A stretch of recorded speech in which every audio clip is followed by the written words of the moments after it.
Salmo de número 1, meus irmãos, salmo conhecido, né, de todos nós, a melodia de Genebra, tá? Queremos cantar. Ah, então, possamos meditar nesse texto. Quão bem-aventurado é o varão que nunca anda em ímpia sugestão, não se detém no andar de pecadores, nem se associa aos escarnecedores. O seu prazer está na lei de Deus, na lei de Deus está, em dia e noite nela meditar. Este é o prazer que o cristão verdadeiro tem, na lei de Deus, na palavra de Deus. E ele é como o arbusto à beira de água, dá o seu fruto no seu tempo certo, né? Sua folha nunca desvanece. Tudo que ele faz bom é bom, prospera e cresce. E os ímpios não, né? Os ímpios nunca podem se igualar, são como uma palha. Há aqui então um contraste, né, entre o ímpio e o crente, né? No final também ali, né? Nas últimas duas partes, né? Últimos dois versos, os ímpios não subsistirão no juízo, né? Serão derrubados os pecadores, mas o justo Deus conhece o caminhar. Então, esse salmo ele mostra aqui um contraste entre o justo e o ímpio, mas acima de tudo, esse salmo fala de Cristo, o homem, o varão bem-aventurado que tudo faz e prospera, porque você pode olhar para um salmo como esse, pelo menos eu já fiz isso, por exemplo, no versículo 3, tudo que ele faz é bom, prospera e cresce. Eu fico olhando, mas eu não vejo isso em mim, não, né? Ah, mas é porque nós temos que olhar para Cristo. Ele é o varão perfeito, a estatura dele que nós precisamos alcançar, o povo de Deus, né? Tudo que ele fez, tudo que ele faz, de fato, é bom, prospera e cresce. Então, a obra que ele faz na sua vida é boa, ela prospera e cresce. Toda a obra de Cristo, quando você se sentir fraco e por não conseguir obedecer a Deus, saiba que tem alguém que fez isso no seu lugar, por você. Cristo não apenas morreu por nós, mas ele também viveu por nós. E a sua retidão, a sua justiça é imputada a nós. O Salmo também fala disso.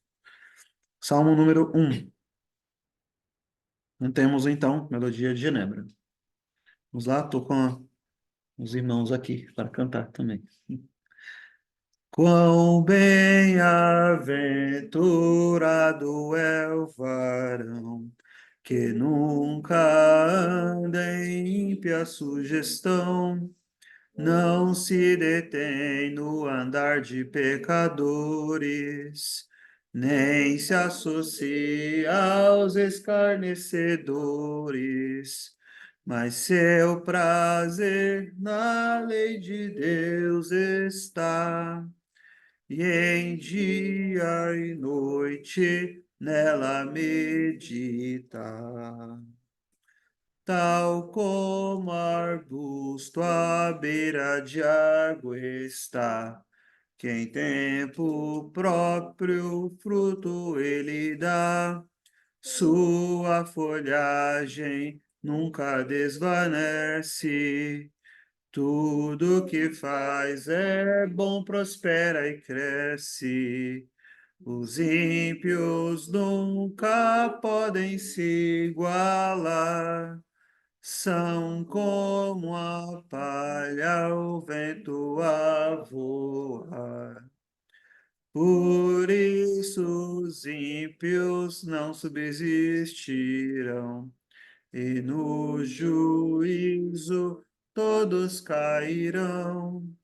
Entre os justos, quando congregados, serão os pecadores derrubados. Dos justos Deus conhece o caminho, mas o ímpio seu caminho morrerá. Amém. Salmo de número 1. Nós vamos agora abrir a palavra de Deus no livro de Cantares de Salomão. Hoje nós vamos ver o capítulo 2, versículo 3, mas, como temos feito, nós vamos abrir no capítulo 1 de Cantares de Salomão, e leremos o capítulo 1 inteiro. Então, nós estamos estudando, pregando, né, sobre o livro de Cantares de Salomão desde o ano passado, sugestão aí de alguns irmãos, né, sugestão especialmente da irmã Val, né? Cantares de Salomão é um livro que não é pregado, né? Aí no Brasil. A não ser por alguns, de vez em quando, por alguns grupos aí que nem reformados são, né? Com exceção de um pastor, né? Que nós conhecemos, que já citei, que já vi pregando neste livro. Então, é um livro bem negligenciado em nossos dias. Infelizmente, no seminário, eu tive a infelicidade de ouvir que é um livro que nem deveria ser pregado na igreja, segundo os professores do seminário. Coisa absurda, né? Porque é a palavra de Deus. É a palavra de Deus. Nós vamos ler aqui o capítulo 1, Cantares de Salomão. E hoje nós vamos expor um versículo na seguinte sequência, né? Chegamos ao capítulo 2 agora. Um versículo que será o versículo 3 hoje, tá? Mas lendo aqui desde o começo, diz assim a palavra de Deus, Cantares de Salomão, capítulo 1, versículo 1, na nossa Bíblia aqui, a CF, né? Almeida Corrigido Fiel. Diz assim a palavra do Senhor. Cânticos dos cânticos que é de Salomão. Beije-me ele com os beijos da sua boca, porque melhor é o teu amor do que o vinho. Suave é o aroma dos teus ungüentos, como um unguento derramado é o teu nome. Por isso as virgens te amam. Leva-me tu, correremos após ti. O rei me introduziu nas suas câmaras. Em ti nos regozijaremos e nos alegraremos. Do teu amor nos lembraremos, mais do que do vinho. Os retos te amam. Eu sou morena, porém formosa, ó filhas de Jerusalém, como as tendas de Quedar, como as cortinas de Salomão. Não olheis para eu ser morena, porque o sol resplandeceu sobre mim. Os filhos de minha mãe indignaram-se contra mim, puseram-me por guarda das vinhas. A minha vinha, porém, não guardei. Dize-me, ó tu, a quem ama a minha alma, onde apacentas o teu rebanho, onde o fazes descansar ao meio-dia? Pois por que razão seria eu como a que anda errante, junto aos rebanhos dos teus companheiros? Se tu não o sabes, ó mais formosa entre as mulheres, sai-te pelas pisadas do rebanho e apacenta as tuas cabras junto às moradas dos pastores. As éguas dos carros de Faraó te comparo, ó meu amor. Formosas são as tuas faces entre os teus enfeites, o teu pescoço com os colares. Enfeites de ouro te faremos, com incrustações de prata. Enquanto o rei está sentado à sua mesa, o meu nardo exala o seu perfume.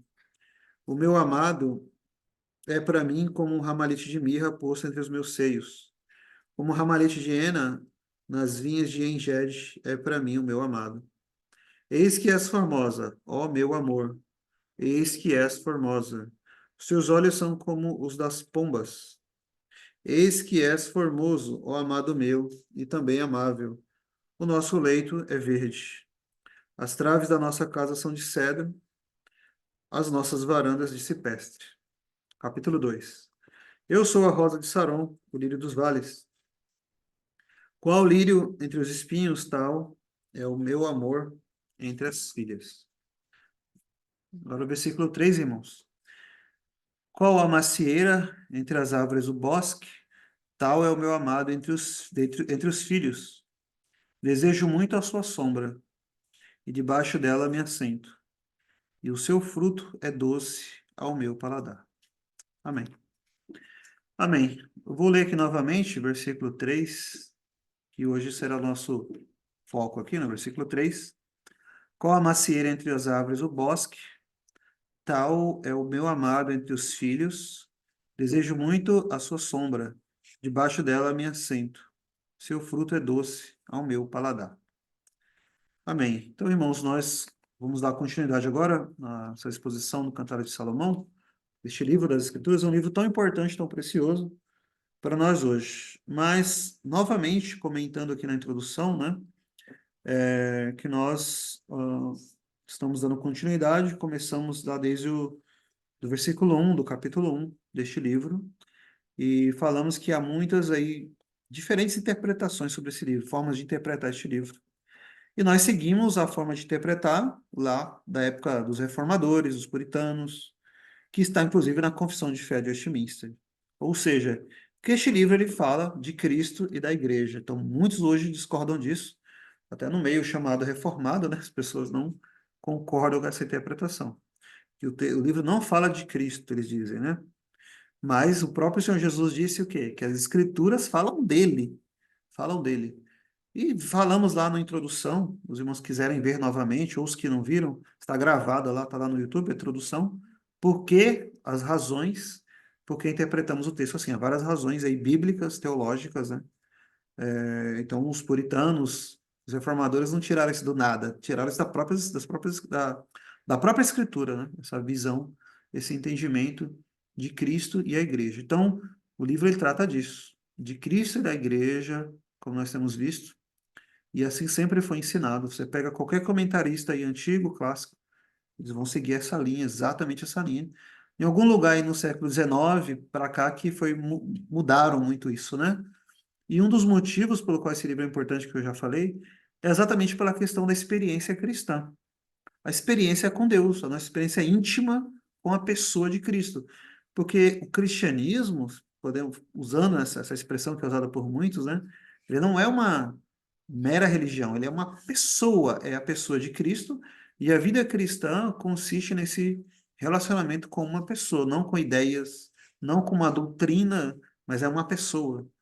Por isso esse livro é importante, porque muitas pessoas têm visto, adotado, especialmente no meio reformado, como se fosse apenas um conjunto de doutrinas. A vida cristã é um conjunto de doutrinas, mas não é apenas isso, né? Como nós temos visto aqui nesse livro. Mas é de fato um relacionamento íntimo com o Salvador, com Cristo Jesus. E há muitos, né, muitas pessoas aí no nosso meio que precisam entender isso, viver e vivenciar isso, vivenciar e experimentar o Deus vivo que nós temos aqui exposto nas Escrituras, e especialmente nesse livro. Daí a importância, né, deste livro para hoje, para os nossos dias, porque vivemos uma época tão aí seca espiritualmente falando, tão distante de Deus, muito fria espiritualmente falando, morna também, se é que podemos dizer assim. Então esse livro é extremamente necessário para os nossos dias. Bem, dos últimos dois versículos, relembrando aqui os irmãos, o que que nós falamos? No versículo 1, eu sou a rosa de Saron, o lírio dos vales. Nós vimos aqui que quem está dizendo isso aqui é o amado. Então, no diálogo que nós temos desde o capítulo 1, é o amado com a sua amada. Este amado é o amado de nossas almas, Cristo, nosso Senhor. E a amada é a igreja, ou o crente, a alma do crente, a pessoa do crente. E ele diz: eu sou a rosa de Saron, o lírio dos vales. Quem é esse? Nós falamos que é o próprio Cristo. Então, ele é a rosa de Saron, explicamos o que que é isso, né? Essa rosa, e também ele é o lírio dos vales. O vale é um local lá embaixo, né? Lá, um lugar muito é, íngreme. Para chegar até lá, você tem que passar por um lugar muito íngreme, como eu comentei no livro do John Bunyan, sobre o livro de John Bunyan, né? O Vale da Humilhação. Muitas vezes passamos por vales, como o Vale da Sombra e da Morte, no capítulo 23, né, do livro dos Salmos. E é lá que você precisa encontrar esse Cristo glorioso. Você precisa se humilhar até o vale, né? Para encontrar o lírio, que é Cristo Jesus. E no versículo 2 que vimos semana passada, qual lírio entre os espinhos está o meu amor entre as filhas? Então, ela, o meu amor, no caso a igreja, o crente, né?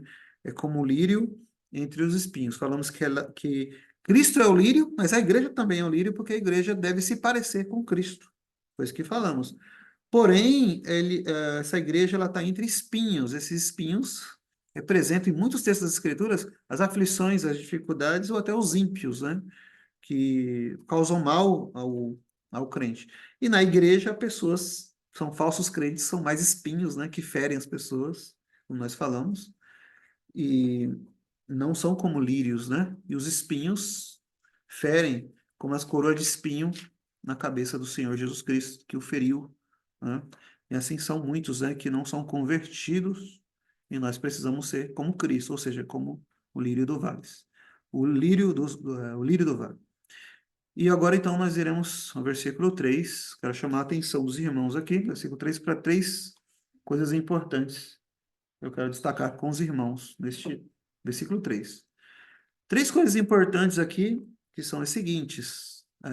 Três fontes, nós vamos ver aqui. A fonte do alimento espiritual, a fonte do descanso, no caso também é um descanso espiritual, e a fonte do deleite espiritual, nesse versículo 3. Três fontes, então, que nós veremos. Então, a fonte do alimento espiritual, a fonte do descanso e também a fonte do deleite espiritual. Então, o texto continua, né? E agora ela, a esposa, a amada, né? A igreja, o povo de Deus, o crente, isso aqui que é dito no versículo 3 é uma fala dessa igreja, da igreja, do povo de Deus. Veja o que é dito, mais uma vez. Qual a macieira entre os árvores do bosque, tal o meu amado entre os filhos? Desejo muito a sua sombra, debaixo dela me assento. E o seu doce, perdão, e o seu fruto é doce ao meu paladar. Então veja, primeira coisa importante, a fonte do alimento espiritual.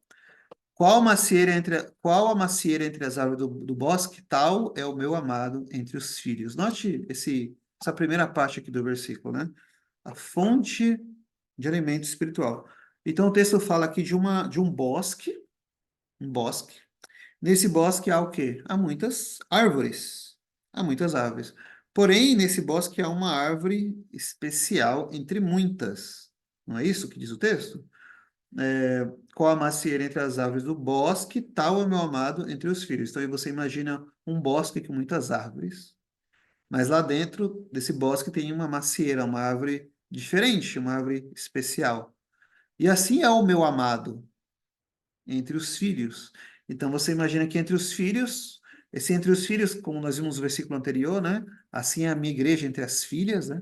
Então agora novamente, só que agora falando do amado entre os filhos, ou seja, as pessoas, né, deste mundo, as coisas deste mundo, as pessoas que existem neste mundo, o conjunto de coisas, né? Assim como árvores num bosque, existe alguém melhor ou maior, alguém, algo ou alguém que se destaca, assim como essa macieira no bosque. E quem é essa pessoa? Essa pessoa é o meu amado, é ele, né? O amado que nós entendemos que é o Cristo. Nós comentamos já, irmãos, irmãos vão se lembrar que as Escrituras usam muitas expressões assim, né, para se referir à pessoa de Cristo. Vimos várias vezes aqui no próprio livro, né? Ele é um pastor, por exemplo, né? Ele é o pão da vida, Cristo, né? Ele é rei. Quantas figuras são usadas, né, nas Escrituras para descrever a pessoa de Cristo? Muitas, né? E aqui ele é descrito então como uma árvore num bosque. Só que é uma árvore diferente das outras, é uma macieira. No hebraico é realmente isso mesmo, é uma árvore com um fruto deleitoso, né? Um fruto maravilhoso, que tem um cheiro muito bom, muito suave, e o sabor também muito agradável. Irmãos, o que que isso nos ensina, né? Por que que isso é tão importante nós entendermos isso? É que as árvores, em nossos dias, mas especialmente aqui também nessa época, né? Lá na época, nos tempos bíblicos, né? Ela é uma das formas, maneiras pela qual nós, os seres humanos, somos alimentados, fruto das árvores, né? Então, lá no Éden, Deus colocou lá Adão e Eva, muitas árvores com frutos eles poderiam comer de todos os frutos, é o sustento deles, o alimento. Deus fala que ele deu a erva do campo para eles. Então, esses frutos, né? Mesmo em nossos dias também ainda, né? Claro que não é a única forma de nos alimentarmos, mas é uma das mais importantes, principais, né? Frutos de árvores, né? São extremamente importantes. Aí, as árvores, então, como nós sabemos, pelo senso comum, né? Elas são extremamente importantes para a nossa vida. São essenciais, na verdade, né, para a nossa vida. E há muitas árvores por aí, muitas. Então, uma lição aqui espiritual é que nós, assim como nos alimentamos fisicamente, nós também alimentamos a nossa alma de maneira espiritual. Então, vocês vão se lembrar as próprias palavras do Senhor Jesus Cristo, citando, quando ele cita Deuteronômio, quando ele diz que nem só de pão viverá o homem, mas de toda a palavra que sai da boca do Senhor. Nem só de pão viverá o homem. Então, nós não nos alimentamos apenas com alimento físico. O pão ali representa o alimento como um todo, né? Todos os alimentos como um todo. Não, não apenas o pão em si, mas o grupo, né? Todo o grupo de alimentos. Nós necessitamos do alimento diário, mas também nós necessitamos de um alimento que está além disso, que é o alimento espiritual. E num certo sentido, todos nós, agora me refiro ao gênero humano, não importa se a pessoa é cristã verdadeiramente ou não, até os ímpios, todos temos almas, todos temos. E a cada dia, constantemente, a nossa alma, ela é alimentada. Você sabia disso? Você alimenta a sua alma todos os dias. Todos os dias. Todos os seres humanos alimentam suas almas todos os dias. A diferença do cristão verdadeiro, como acabamos de ver no Salmo 1, né? E para o falso, para o ímpio, é que ele se alimenta de uma árvore especial, que é essa aqui. Ela é Cristo, uma macieira entre as árvores do bosque. Então você imagina um bosque, muitas árvores, muitas árvores. As pessoas querem se alimentar de tudo, menos de Cristo. E você alimenta a sua alma cada dia com tantas coisas. Talvez você nunca tenha percebido, talvez você já tenha percebido, mas a sua alma é alimentada constantemente. As coisas que você está vendo, as coisas que você está assistindo, às vezes na TV, músicas que você está ouvindo e tantas outras coisas. Isso é, você está alimentando sua alma com muitas coisas. Você é um alimento aquilo ali para sua alma. Então, a pergunta é, com que você tem alimentado a sua alma, né? De qual árvore você tem comido, né? Qual árvore? Hoje, por exemplo, uma das maiores árvores hoje, das quais as pessoas têm comido o fruto, é a árvore do entretenimento. Não é isso que nós temos visto, né? É, redes sociais, aí tantos vídeos, é muito entretenimento. Muito, demais, né? E é isso, a pessoa fica com a cabeça cheia daquilo o dia inteiro. A alma dela está alimentada com aquilo apenas. E ela só pensa naquilo, vive aquilo a cada momento, a cada dia, né?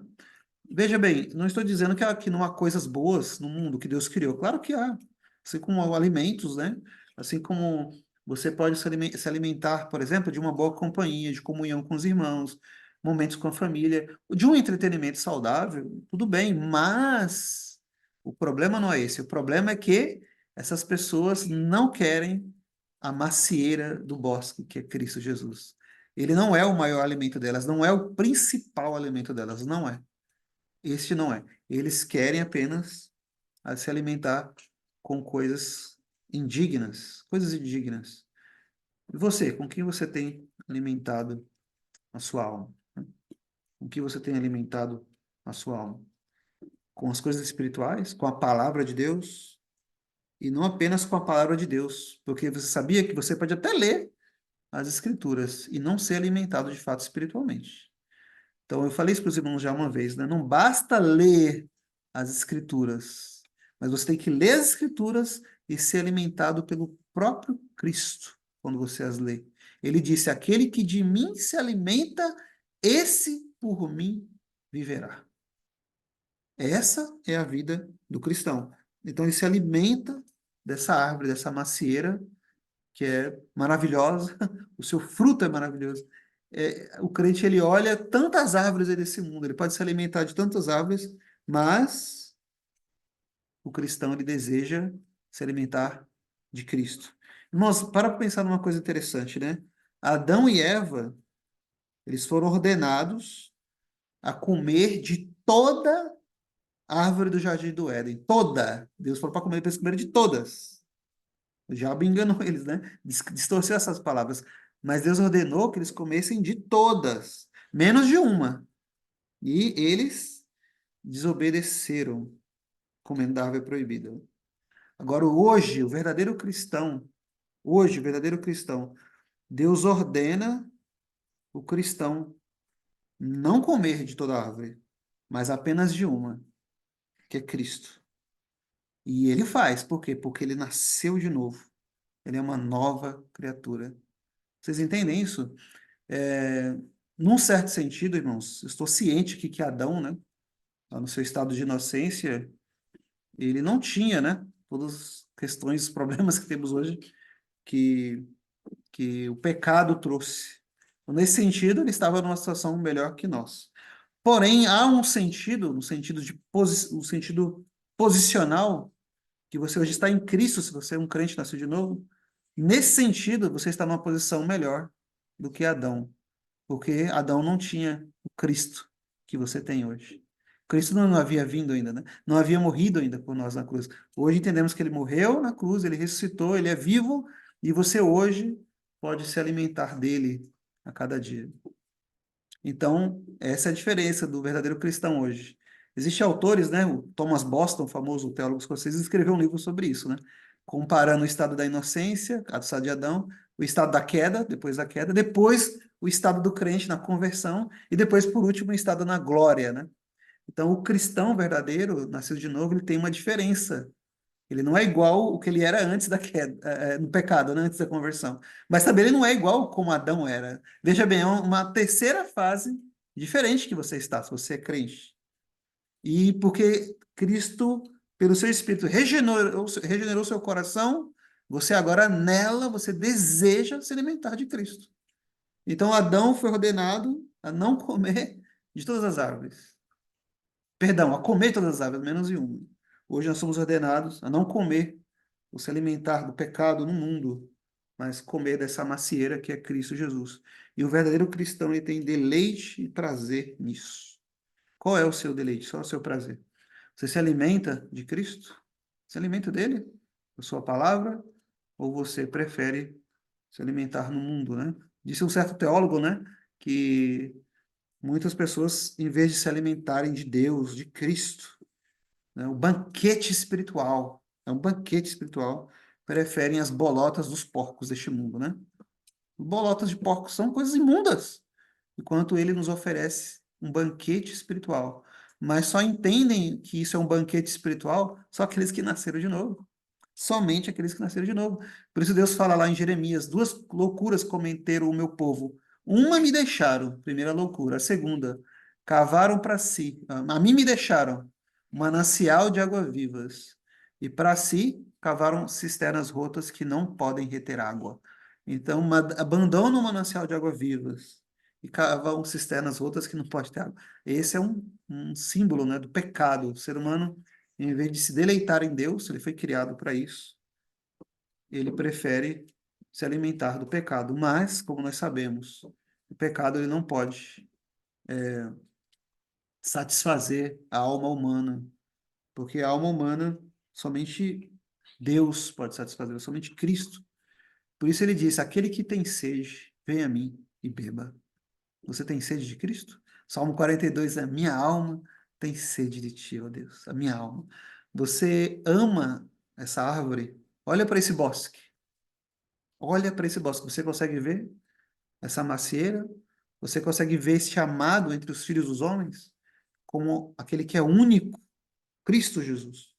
Que ele seja o amado da sua alma e que ele seja o Cristo que alimenta você a cada dia e não as coisas deste mundo. Medite sobre isso.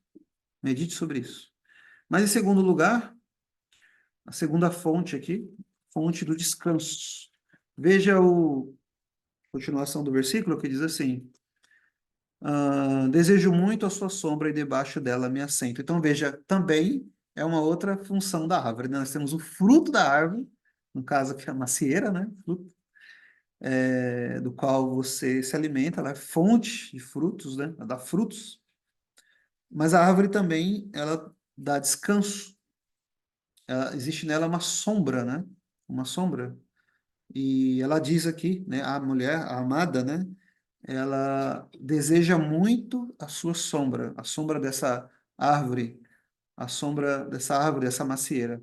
Ela deseja muito a sua sombra e debaixo dela ela diz, eu me assento. Então essa árvore em especial ela fornece alimento, fruto, mas também descanso, a sombra, né, da árvore. Essa árvore ela concede descanso a todos aqueles que estão cansados, aos que estão cansados. Veja aqui um texto, vou ler aqui um texto em Mateus, o Evangelho de Mateus, capítulo 11, que diz o seguinte, é um texto conhecido, né? Conhecido nosso, Mateus capítulo 11, fala do próprio Senhor Jesus Cristo, em Mateus capítulo 11.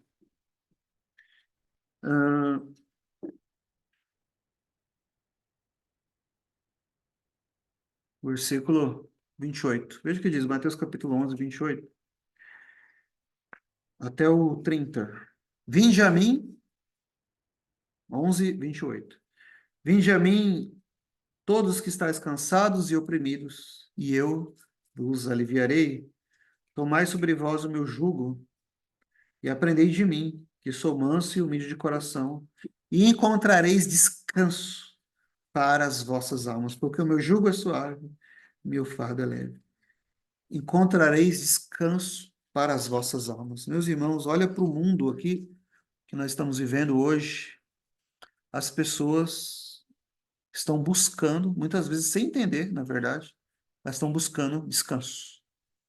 As pessoas buscam algum alívio para a sua alma. As pessoas estão buscando descanso para si mesmas, sem encontrar, sem conseguir. Essa é hoje a inquietação, né, nossa, do ser humano. Hoje aí, muitos especialistas dizendo que ansiedade, depressão, né, tantas coisas, né? Especialmente ansiedade, né? O mal do século, etc e tal, porque as pessoas não conseguem descansar. As pessoas não conseguem ter paz. E há aqui Deus mostrando para nós, nas Escrituras, que existe uma árvore no bosque, uma macieira, e ela possui uma sombra. E você pode descansar nela. Nós podemos descansar debaixo dessa sombra, debaixo dessa árvore, e descansar.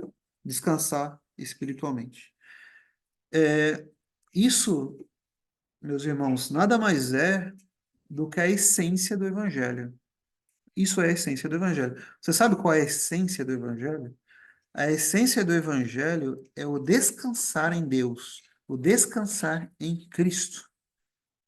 E esse é o caminho da salvação, é o descanso. As pessoas não entendem isso. Veja nas Escrituras isso. As pessoas pensam, por exemplo, eu preciso servir a Deus lá na igreja e tudo mais, mas elas têm uma percepção assim, eu preciso ir lá servir, fazer, estar envolvido com várias atividades, várias coisas, porque eu estou servindo a Deus. Muitas igrejas fazem isso com as pessoas. Mas você vai lá em Atos capítulo 17, já falei isso para os irmãos em outros estudos, o apóstolo Paulo fala claramente que esse Deus, o Deus desconhecido, que eles não conheciam, lá em Atenas, para quem Paulo estava pregando, é um Deus que não pode ser servido por mãos humanas como se de alguma coisa precisasse.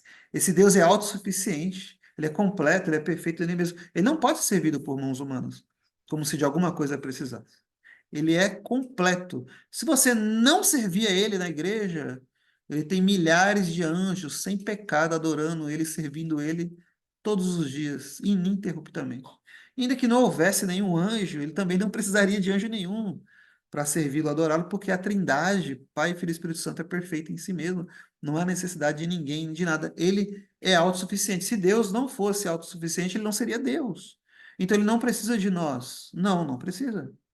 Aí a pergunta é: como eu sirvo um Deus autossuficiente? Como que você serve um Deus que não pode ser servido? Como? Como nós fazemos isso? A resposta está em Mateus capítulo 6, quando ele diz que nós não podemos servir a dois senhores. Lembra? Mamon, né? O dinheiro e servir a Deus. Aí a pergunta é: como a pessoa serve o dinheiro? A pessoa faz favores para o dinheiro? As pessoas ajudam o dinheiro? Não. O que é servir ao dinheiro? Servir ao dinheiro é depender dele, viver na dependência do dinheiro. Quando você assim o faz, você está servindo ele. Então, como eu sirvo um Deus, e esse dinheiro é um Deus também autossuficiente, porque Deus o dinheiro, a riqueza, o ouro, a prata, ela é rica em si mesma, também não precisa de nós. Mas como você serve o ouro, a riqueza, etc? Quando você confia nessas riquezas para tudo. Ou seja, como eu sirvo então o Deus verdadeiro? Do mesmo modo. Eu sirvo o Deus verdadeiro quando eu dependo dele. É a minha dependência dele que glorifica o nome dele. Isso está no Salmo 50 de maneira muito bonita, né? O Salmo 50, Deus repreende o povo, porque o povo no Salmo 50 estava indo lá fazer sacrifícios, e Deus fala: olha, eu não preciso, os animais são todos meus, Deus fala, tudo meu. Vocês acham que eu estou precisando? Beberei eu sangue de touros, de animais? Ele faz essa pergunta? Claro que não. Mas ele diz o jeito correto de servi-lo. Ele fala lá: invoca-me no dia da angústia, eu te livrarei e tu me glorificarás. Paga os teus votos ao Senhor e etc e tal. Então, ou seja, essa dependência de Deus. É isso que é servi-lo, é adorá-lo. O que isso tem a ver com o nosso texto? Porque essa dependência é exatamente o descansar. Aquele, aquele que se esconde, aquele que habita, melhor dizendo, né, no esconderijo do Altíssimo. A sombra do Onipotente descansará. É essa sombra que você precisa, que nós precisamos, descansar na pessoa de Deus em Cristo Jesus. Descansar nele. É essa dependência dele. Você vê essa macieira, você se alimenta do seu fruto. Você veja aqui o processo, né, de salvação. Você viu a macieira, você vai até lá para pegar o seu fruto. Você se alimenta e você descansa ali embaixo daquela árvore que é Cristo Jesus. É a essência do Evangelho. Por que que é a essência do Evangelho? Porque lá em João capítulo 6, quando as pessoas estavam ali procurando Cristo, porque ele havia multiplicado pães e peixes, e o Senhor Jesus sumiu da vista delas, depois o Senhor Jesus volta, e elas estavam procurando o Senhor Jesus, está lá em João 6, depois se você lê lá, medita no texto. Em João 6, lá em João 6, as pessoas procuraram ele. E Jesus volta e fala para eles: olha, vocês estão me procurando porque vocês encheram a barriga, né? Comeram pão aí, peixe, vocês fartaram, né? Por isso vocês estão me procurando. Não pelos sinais que eu fiz, etc, né? Tal. E aí Jesus, o Senhor Jesus fala para ela: trabalhai pela comida que não perece, a qual dará o Filho do Homem, qual vos dará o Filho do Homem. Aí eles fazem a pergunta deles que é a seguinte: o que faremos para executarmos as obras de Deus? Então o ser humano está ansioso para isso, para fazer as obras. Eu preciso ir lá, eu preciso no templo, eu preciso na igreja, eu preciso fazer, fazer, fazer. O que que eu devo fazer para eu vou ser salvo? Eu preciso fazer boas obras, Deus vai me aceitar, etc, etc. Então essa é a ânsia, né, do ser humano, de querer participar na sua própria salvação. E aí o Senhor Jesus joga um banho de água fria e diz: olha, a obra de Deus é essa, que creiais. Crê. Ué, mas peraí, não tem que fazer isso, aquilo, fazer aquilo outro. É o crer, é descansar na obra que ele realizou por você. Então você não vai conseguir cumprir os 10 mandamentos. Você quebra os 10 mandamentos todos os dias. Você não vai conseguir cumprir a lei de Deus. Você não vai. Você não vai conseguir pagar pelos seus pecados, nem muito menos agora se consertar para servir a Deus perfeitamente. Não, você nunca vai conseguir fazer isso. Mas ele chama você para quê? Para descansar na obra que ele realizou por você. Aquietai-vos e sabeis que eu sou Deus. É esse descansar, esse se aquietar nele, na presença dele, debaixo da sua sombra. Você se entrega a ele. Você chega à cruz, diante da sua cruz, da cruz de Cristo, e você diz: eu não tenho nada em minhas mãos, nada eu trago, nada. Somente a tua cruz eu me agarro. Ou seja, essa é a fé genuína, a fé verdadeira, aquela que descansa no Salvador e confia nos méritos dele, para te salvar. Você é salvo pelos méritos de Cristo, não pelas obras que você realizou, vai realizar, mas ele realizou por você, de tal maneira que um dia, quando você chegar, falando aqui, eu estou falando de maneira aqui ilustrativa apenas, tá? Não é literal, mas de tal maneira que você chegar na porta dos céus, você tiver que querer entrar e te perguntar por que você deve entrar aqui? Você realizou a obra de Deus? Não. No sentido perfeito, eu quero dizer, né? Você cumpriu perfeitamente a lei de Deus? Não. Você pecou? Pequei. Então por que você vai entrar aqui no céu? E a sua resposta é: porque eu entro com base nos méritos de outro, Cristo, meu Senhor. Ele morreu por mim, e ele viveu a vida que eu não vivi, e nele, embaixo da sua sombra, eu descansei. Eu me assentei aos pés dele. Eu descansei na sombra de Cristo, do meu Senhor, do meu Deus onipotente. Então é assim, irmãos, que funciona o Evangelho. E você pode estar pensando: tudo bem, mas já criei, já sou cristão há muitos anos, mas nós somos chamados a esse exercício diariamente, não é verdade? Porque nós, né, que todos nós lutamos com isso, com o dia de amanhã. ansiedade, os problemas, o futuro, o que vai acontecer, isso e aquilo, aquilo outro, família, saúde, questões financeiras e assim por diante. Mas novamente ele chama: vinde a mim, eu vou dar descanso para vossas almas. Vinde a mim, descansa em mim, ele diz. Lançai sobre ele toda a vossa ansiedade. Aquietai-vos e sabei, eu sou Deus, e assim por diante. Então, isso aqui não é só para quando você chega a Cristo pela primeira vez, mas é um exercício de fé contínuo, diário, de você chegar-se aos pés de Cristo. Por exemplo, ao começar o seu dia, você colocar aquilo, coloca aquele dia, o dia que vai se iniciar, aos pés dele. Chega nessa árvore, nessa macieira, e descanse ali mesmo, já no iniciar do dia. Descanse nele, crendo que ele que vai fazer todas as coisas. Nós não sabemos o que vai acontecer amanhã, nós não sabemos o que vai acontecer na próxima hora, nos próximos 30 minutos. Mas essa é exatamente a fé, é crer que ele sabe, que ele tem um controle e nele você pode descansar. Então ele nos chama para isso, para descansar debaixo da sua sombra. Você tem descansado na sombra de Cristo? Ou nós, será que você, né? Nós estamos aí muitas vezes ansiosos para lá e para cá, com tantas coisas para fazer, e não somos como Maria, que assentou-se aos pés de Cristo para ouvi-lo, né? É assim que nós temos que ser, como aquela mulher que sentou, que estava ali aos pés dele, aos pés de Cristo. Então, debaixo dessa árvore, eu me assento. Eu desejo muito a sua sombra. Você deseja estar à sombra do Onipotente? Você deseja estar à sombra de Cristo? E descansar, se assentar? É muito desafiador fazer isso, é difícil, porque nós queremos ser os nossos, o protagonista, né, da nossa própria história, e não queremos que Cristo o seja, né? Não queremos. Queremos ser os nossos senhores, né, das nossas próprias vidas. Mas há um só Senhor, um só Salvador, e é nele que você deve descansar, que nós devemos descansar.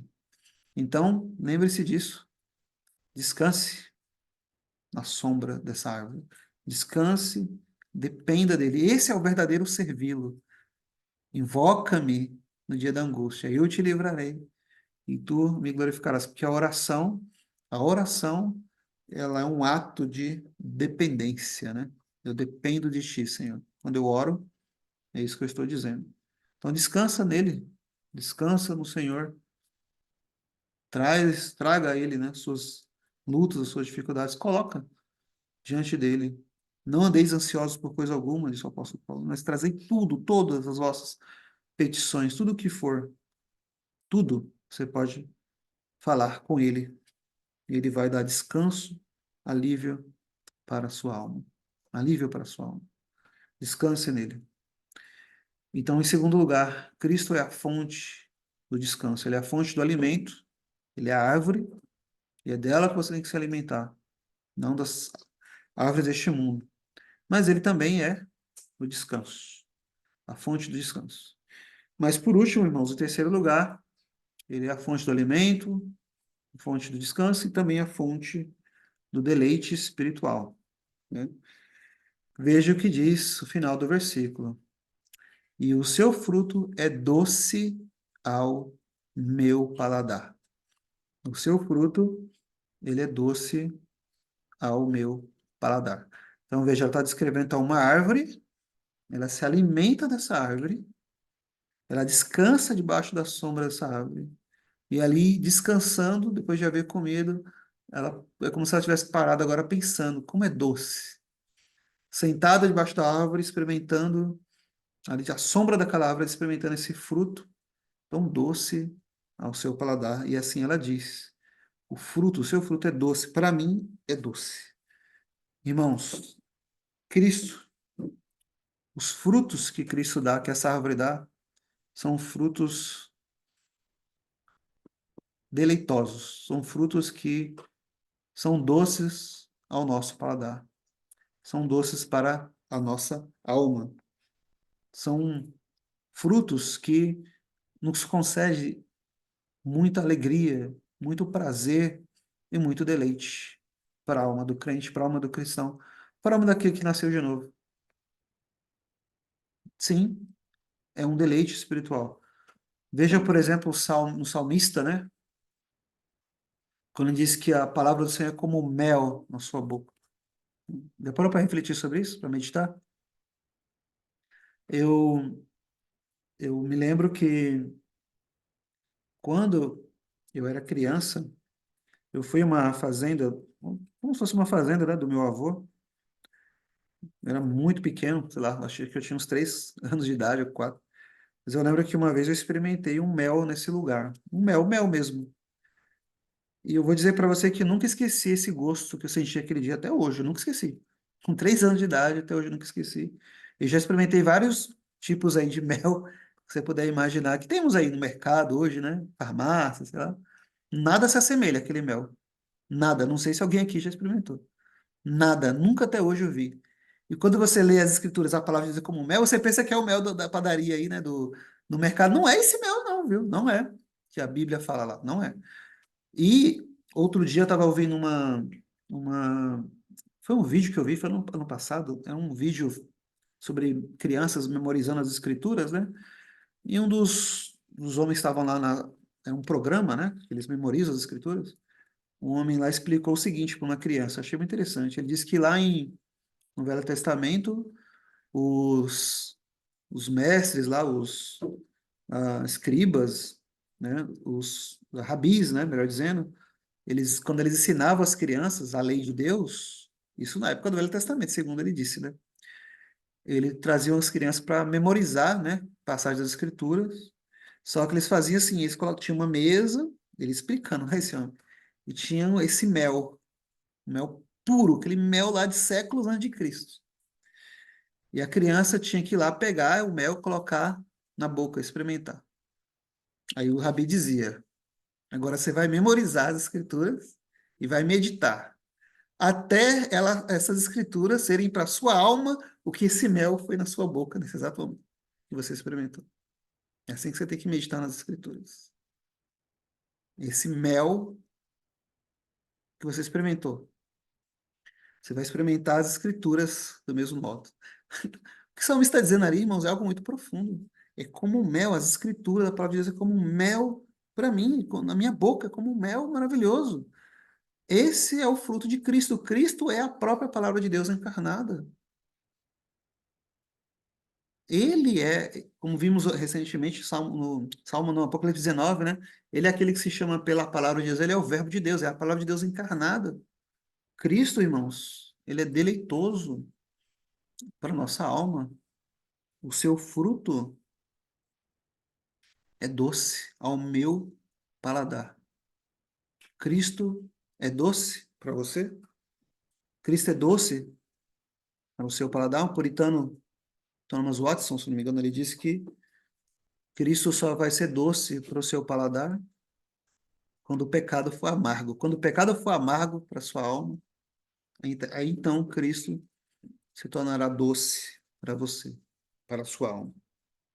Certa vez, eu li em algum local, né? Um, um santo aí do passado, um crente do passado, ele disse o seguinte, um texto que ele estava escrevendo um livro, né?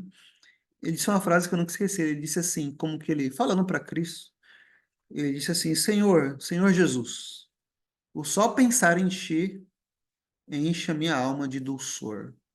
Só o pensar em Cristo, a minha alma enche de doçura, de algo doce. Você já viveu isso? Você já experimentou isso? Cristo como doce para a sua alma. Já experimentou isso alguma vez na sua vida? Cristo como doce para a sua alma. Você diz, ele é doce para o meu paladar, o paladar da minha alma. Só quem nasceu de novo tem esse paladar espiritual. Só quem nasceu de novo. Tem um paladar espiritual, e esse paladar espiritual é dado pelo Espírito de Deus mesmo, né?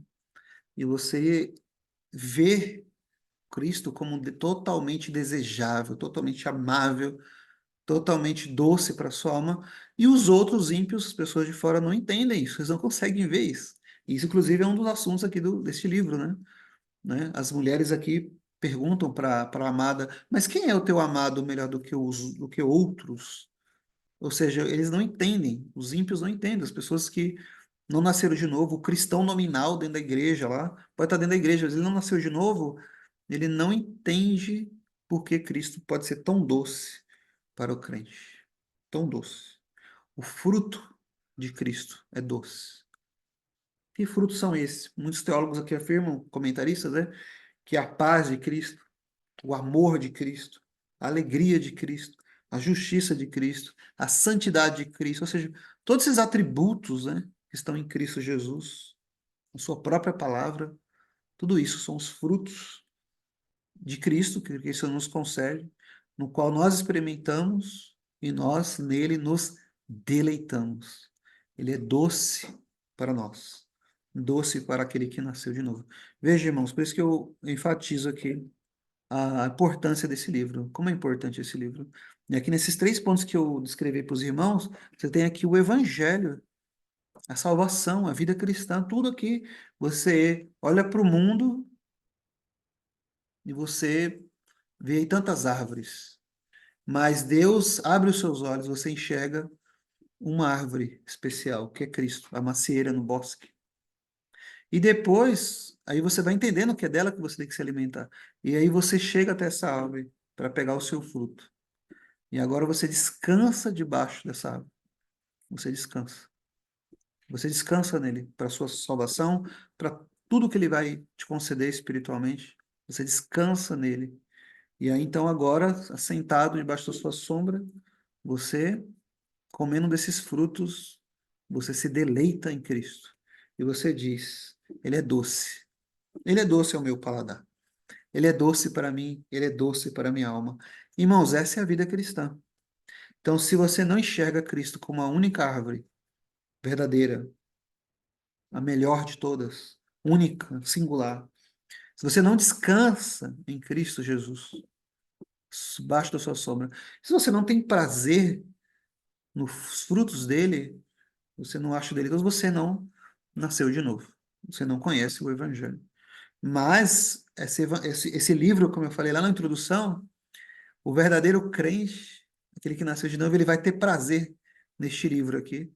Como eu citei, lembram de Robert Moore McCheyne?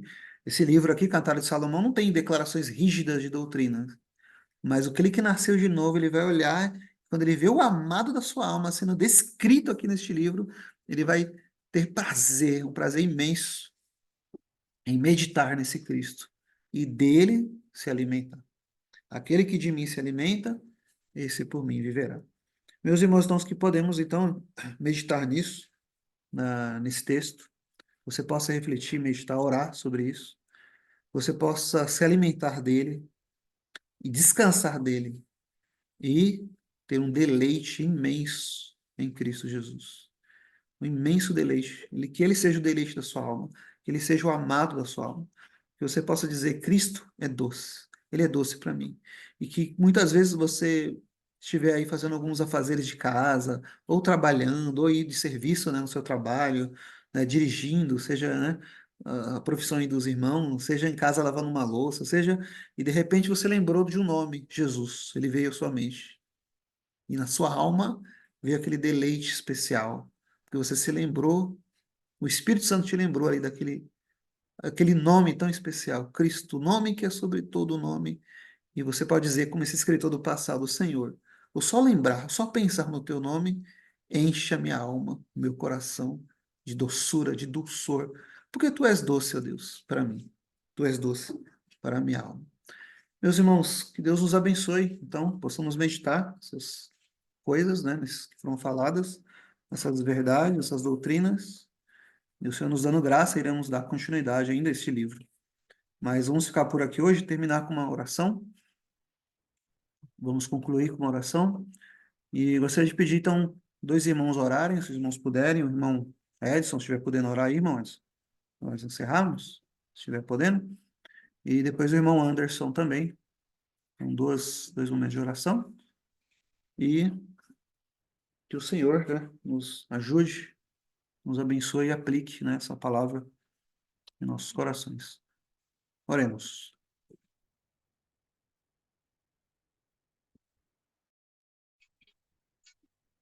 Vamos orar então?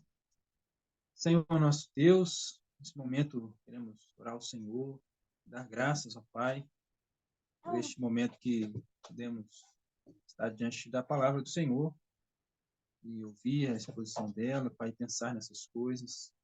Deus, nós clamamos a Ti, ó Deus, que eu possa fazer com que isso que nós ouvimos e aprendemos hoje, ó Deus, possa ser uma realidade em nossa vida. O Senhor nos ajude a ter o Senhor como nosso verdadeiro alimento. Isso seja, de fato, o alimento da nossa alma, em que nós nos descansamos e que nós temos prazer. Deus nos ajude a não só crer nessas coisas, mas também a experimentar de fato o nosso viver, ó Deus. Pai, enquanto nós meditarmos nessas coisas hoje, essa semana, todos os dias, o Teu Espírito Santo possa aplicar isso em nós. Por misericórdia, Pai, nós clamamos, ó Deus. Que eu possa, Pai, tirar de nós tudo que nos impede de ter esta plena comunhão contigo, ó Pai. Por isso pedimos perdão dos nossos pecados, que o Senhor nos santifique, nos purifique, nos corrija, ó Pai, nos exorte sempre a mudar, ó Pai, nossa conduta diante do Senhor. Nos ajude a viver, ó Pai, uma vida de santidade, para que possamos experimentar essas coisas, ó Deus. Que assim o Senhor possa fazer, nós, o teu povo, para que haja, ó Deus, um crescimento do teu povo, um avivamento, ó Deus, um despertamento, ó Deus, para te servir e te buscar conforme o teu querer, e que haja uma edificação da tua igreja. Ó Pai, que o Senhor nos ajude nisso, ó Deus. Ajude nossas famílias, ajude-nos, ó Pai, a viver o teu querer, a tua vontade. Nos sustenta, ó Pai, nos ajude nas nossas dificuldades, limitações. Deus, somos falhos, somos pequenos, mas é o Senhor que é o Deus eterno, Deus grandioso, pode nos fazer estar de pé, ó Deus. Assim nós clamamos a Ti, ó. Faça isso em nós, ó Deus, por misericórdia, para que possamos experimentar essas coisas, ó Deus. Assim nós oramos, agradecidos mais uma vez por esse momento, podemos ouvir a Tua palavra e meditar nela. Em nome de Jesus nós oramos. Amém. Amém. Oremos. Querido Deus, amado Pai, mais uma vez te agradecemos por mais um dia de vida, por mais esse domingo, dia do Senhor. Te agradecemos por essa pregação, um privilégio que o Senhor nos concede, mais uma pregação no livro de Cantares, e que o Senhor esteja nos ajudando, nos auxiliando, Pai. Que o Senhor possa aplicar tudo que foi falado aqui nas nossas mentes, nos nossos corações. Que o Senhor possa nos ajudar, Pai. Satanás, infelizmente, desde o início, nos enganando, tenta nos enganar. Enganou Adão e Eva, e hoje ele nos oferece muitas árvores, muitos frutos, mas que o Senhor possa nos ajudar a encontrar somente uma árvore, que é Cristo Jesus.